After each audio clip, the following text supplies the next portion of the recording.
All right, let's dive into Lauren's very layered behaviour in episode 12 of Married at First Sight Australia, the infamous couples retreat. Now, before we get started, let me just say this. Everything I'm about to share is purely my interpretation, based on my research and what's been shown on the series. This isn't a diagnosis, just an exploration of the fascinating psychological dynamics at play. So, grab a cuppa, settle in, and let's unpack Lauren's intriguing personality through the lens of psychology. Let's start with Lauren's social behaviour. During the retreat, she made it very clear that she wasn't interested in bonding with the group, using terms like bogans and feral people to describe her peers. Ouch, right?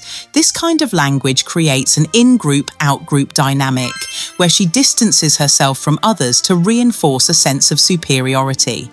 According to social identity theory, this distancing could be Lauren's way of protecting her self-concept. By othering the group, she's essentially saying, "I'm not like them," which helps her maintain a sense of control in a setting that might feel threatening to her identity. And if we look at Freud's concept of defensive projection, her contempt for others could actually be an unconscious reflection of her own insecurities. It's like a psychological mirror, projecting discomfort or self-doubt onto those around her. This behaviour might be a protective mechanism, a way to create emotional distance and avoid vulnerability. High-stress, enclosed environments like this retreat can often trigger unresolved relational traumas or attachment wounds. So while isolating herself may feel safer for Lauren, it comes at the cost of connection. Now let's talk about Lauren's communication style. She's not exactly one to mince words, is she? From her desire for an alpha male to her cutting remarks like, "You're spewing garbage," and her colourful metaphor about a pimple with endless pus, Lauren's assertiveness is off the charts. If we look at transactional analysis, Lauren seems to be operating from a critical parent ego state. This is where judgment and dominance take centre stage, often masking a vulnerable, adapted child state underneath. Someone who craves safety but seeks it through control. From a personality perspective, trait theory suggests she's likely high in extroversion but low in agreeableness. This combination often shows up in strong-willed individuals who struggle with cooperative group dynamics. Her preference for an alpha partner might reflect deeper schemas around power and protection. It's possible that earlier relational experiences taught her that vulnerability wasn't safe, so she seeks strength and certainty in others to compensate for emotional chaos within. Lauren's not one to shy away from conflict, is she? Instead of withdrawing entirely, she openly criticizes others, calling out another bride's voice as offensive, for example. This kind of emotional reactivity often escalates tensions in group settings.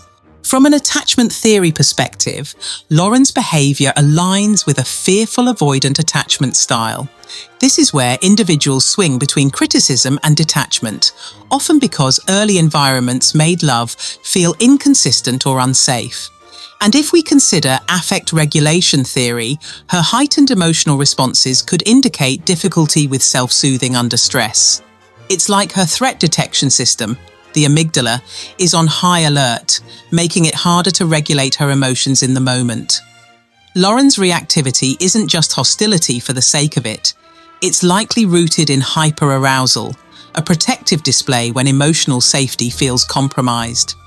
For someone with fearful avoidant tendencies, the choice is often fight or flight, and Lauren leans toward the former. Finally, let's talk about the Queen of England comment. Co-stars accused Lauren of acting superior, which only deepened her isolation. This air of superiority might seem like arrogance on the surface, but psychologically, it could be a defense mechanism. Narcissistic defenses offer some insight here. While I'm not suggesting Lauren is clinically narcissistic, her behaviour could involve grandiosity and entitlement as a shield against rejection or low self-worth. Similarly, Schema Therapy describes this as the detached protector mode.